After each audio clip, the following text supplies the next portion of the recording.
بسم اللہ الرحمن الرحیم۔ السلام علیکم معزز طلباء کرام، آپ سب کیسے ہیں؟ آج ہم نور الانوار کے سبق نمبر 168 کو پڑھیں گے۔ آج کے ہمارے سبق کا عنوان ہے امام شافعی کا احناف کے بارے میں دوسرا گمان۔ آج کے ہمارے سبق کی عبارت و تقریر ثانی ان فی قولہ تعالی سے شروع ہوتی ہے۔ عبارت پڑھنے سے پہلے یہ بات ذہن میں رکھ لیں کہ گزشتہ سبق میں ہم نے سنا تھا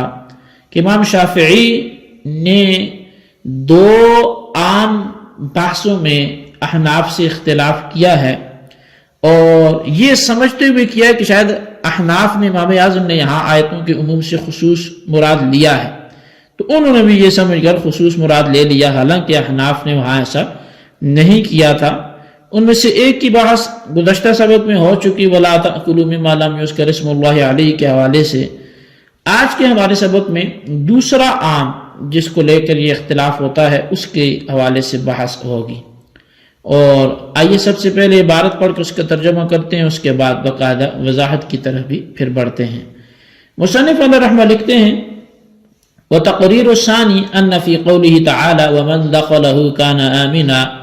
کلمۃ من ایضا عامۃ شاملۃ لمن دخل فی البیت بعد قتل انسان او بعد قطع اطرافه۔ اور دوسری کی تقریر یہ ہے کہ بے شک اللہ تعالیٰ کے فرمان میں کہ جو بھی اس گھر میں داخل ہو وہ امن والا ہے۔ یہ جو ومن داخلہ کان آمنا میں من ہے، یہ کلمہ من عام ہے،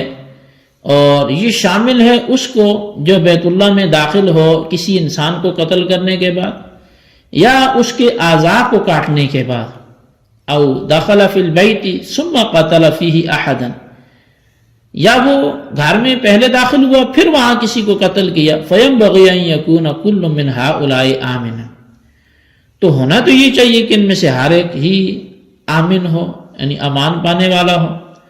وَأَنْتُمْ خَصَّصْتُمْ مِنْ هَذَا مَنْ قَتَلَ فِي الْبَيْتِ بَعْدَ الدُّخُولِ وَمَنْ دَخَلَ فِيهِ بَعْدَ قَطْعِ اطْرَافِهِ، اور اے احناف تم نے خاص کر دیا اس عام میں سے اس شخص کو جو بیت اللہ میں قتل کرے داخل ہونے کے بعد، اور جو بیت اللہ میں داخل ہو کسی شخص کے اعضاء کو کاٹنے کے بعد۔ وَقُلْتُمْ إِنَّهُ يُقْتَصُ مِنْ هَذَيْنِ فِي الْبَيْتِ، اور اے حنفیوں تم نے یہاں تک کہہ دیا کہ ان دو بندوں سے بیت اللہ میں بھی قصاص لیا جائے گا۔ قُلْنَا أَنْ نَخُصَّ السُّورَةَ الثَّالِثَةَ أَيْضًا، تو ہم شوافی نے کہا کہ ہم بھی پھر ایک تیسری صورت بھی یہاں خاص کر لیتے ہیں، وَهُوَ مَنْ دَخَلَ فِي الْبَيْتِ بَعْدَ أَنْ قَتَلَ إِنسَانًا فَيُقْتَصُ مِنْهُ بِالْقِيَاسِ عَلَى السُّورَتَيْنِ الْأُولَيَيْنِ۔ تو فرمایا کہ وہ کہ جو شخص بیت اللہ میں داخل ہو کسی انسان کو قتل کرنے کے بعد، تو اس سے قصاص لیا جائے گا پہلی دو صورتوں پر قیاس کرتے ہوئے، اور بخبر الواحد، اور خبر واحد کی وجہ سے بھی اس سے قصاص لیا جائے گا۔ وہو قولہ علیہ السلام، اور خبر واحد وہ نبی علیہ السلام کا فرمان ہے کہ الحرم لا يعيد عاصيا ولا فارا بدم، کہ جو حرم ہے یہ گناہگار کو پناہ نہیں دیتا، اور نہ ہی اس کو کہ جو خون سے بھاگنے والا ہے، فرار ہونے والا ہے۔ وَلَمْ يَبْقَ تَحْتَ هَذَا الْعَامِ إِلَّا الْآمِنُ مِنْ عَذَابِ النَّارِ، پس اس عام کے تحت باقی نہ رہا مگر عذاب سے مامون شخص۔ جی طلبہ کرام، یہ ہمارے آج کے سبق کی عبارت اور اس کا ترجمہ تھا جو آپ نے سماعت کیا۔ آئیے اب آج کے سبق کی جو وضاحت ہے ہم اس طرف بڑھتے ہیں۔ تو اصل میں جیسا کہ عرض کیا گیا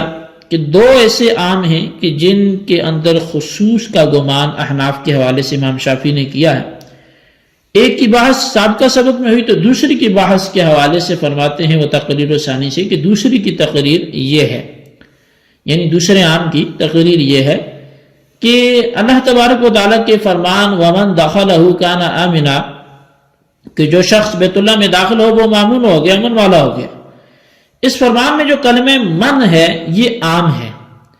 اس لیے کہ اس کے تحت تین صورتیں داخل ہیں۔ نمبر 1، کوئی شخص کسی انسان کو قتل کرنے کے بعد کعبے میں داخل ہوا ہو۔ نمبر 2، کوئی شخص کسی انسان کے ہاتھ پاؤں کاٹنے کے بعد کعبے میں داخل ہوا ہو۔ نمبر 3، کوئی شخص کعبے میں داخل ہو کر کسی انسان کو قتل کر دے۔ اب کلمہ من کا عموم اس بات کا تقاضا کرتا ہے کہ یہ تینوں شخص مامون و محفوظ ہوں، لیکن اے حناف تم نے اس عام سے دوسری اور تیسری صورت کو خاص کر لیا۔ چنانچہ تم نے کہا کہ اگر کوئی شخص بیت اللہ میں داخل ہو کر کسی انسان کو قتل کر دے یا پھر کسی انسان کے ہاتھ پاؤں کاٹنے کے بعد وہ بیت اللہ میں داخل ہو تو یہ دونوں شخص معمول نہیں ہوں گے، یعنی ان کو امن نہیں ملے گا، بلکہ ان دونوں سے کعبے کے اندر ہی قصاص لیا جائے گا۔ اب شوافی کا کہنا یہ ہے کہ مذکورہ دونوں صورتوں کو تم حنفیوں نے خاص کیا اور تیسری صورت کو یعنی اس شخص کو کہ جو کسی انسان کو قتل کرنے کے بعد کعبے میں داخل ہو ہم خاص کر لیتے ہیں۔ دو کو تم نے کیا ہے کو ہم کر لیتے ہیں اور کہتے ہیں کہ کسی انسان کو قتل کرنے کے بعد کعبے میں داخل ہونے والا شخص بھی مامون و محفوظ نہیں ہوگا بلکہ اس سے قصاص لیا جائے گا۔ اور اس پر ایک دلیل تو قیاس ہی ہے، یعنی قتل کرنے کے بعد کعبے میں داخل ہونے والے شخص کو باقی دو شخصوں پر قیاس کیا جائے گا۔ جس طرح دو صورتوں میں مجرم معمول نہیں ہوتا، اسی طرح قتل کرنے کے بعد کعبے میں داخل ہونے والا شخص بھی معمول نہیں ہوگا۔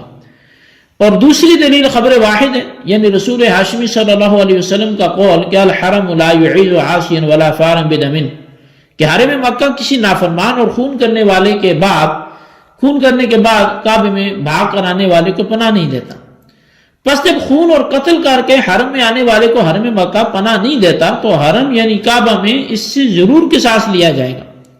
لیکن شوافی پر یہ اعتراض ہوگا کہ آیت کے تحت 3 صورتیں تھیں، ان میں سے 2 صورتیں تو بالاجماع خاص کر لی گئی اور باقی ایک صورت تو آپ حضرات نے خاص کر لیا، تو اس آیت کے تحت کیا رہا، یعنی آیت پر عمل کرنے کے لیے کیا ہوگا؟ تو یہ تو غیر معمول بہا ہو جائے گی۔ شوافی کی طرف سے اس کا جواب یہ ہے کہ اس آیت کے تحت عذاب جہنم سے مامون شخص رہا، یعنی جو شخص بیت اللہ میں داخل ہوا وہ عذاب جہنم سے مامون اور محفوظ ہو گیا بشرطے کہ وہ مومن ہو۔ امام شافعی کے مذکورہ اختلاف کا اصولی جواب تو آئندہ بیان ہوگا،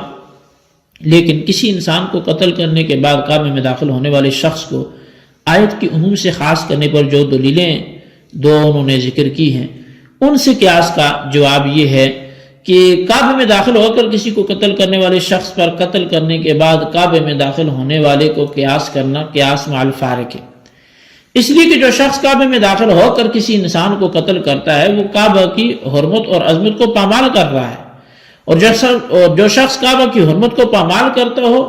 وہ چونکہ اس قابل نہیں ہے کہ اس کو امن حاصل ہوا ہو، اس لیے کعبے میں داخل ہو کر قتل کرنے والا شخص معمول نہیں ہوگا بلکہ اس سے قصاص لیا جائے گا۔ اور جو شخص کسی کو قتل کر کے کعبے میں داخل ہو تو وہ کعبے سے پناہ چاہتا ہے اور کعبے کی تعظیم کرتا ہے، اور کعبے کی تعظیم کرنے والے شخص سے قصاص کا لینا قطعاً مناسب نہیں ہے، لہٰذا یہ شخص مامون اور محفوظ ہوگا اور اس کو امن بھی دیا جائے گا، اس کی حفاظت بھی کی جائے گی۔ اور رہی دوسری دلیل یعنی حدیث کا جواب، تو حدیث کی حوالے سے بات تو آپ نے سن لی کہ حرم جو ہے یہ کسی نافرمان کو پناہ نہیں دیتا، تو اس کی تفسیر یہ ہے کہ جب عبداللہ بن زبیر اور ان کے ساتھیوں نے یزید کی بیعت سے پہلو تہی کی یعنی اعراض کیا، بیعت نہ کی، تو عمر بن سعد نے جو یزید کے والیوں میں سے ہیں ابن زبیر کے ساتھ قتال کرنے کے لیے مکہ میں ایک لشکر بھیجنے کا ارادہ کیا۔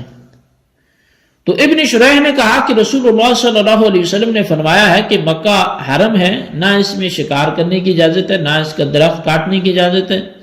یعنی جب حرم مکہ کے جانور کو قتل کرنے اور درخت کاٹنے کی اجازت نہیں ہے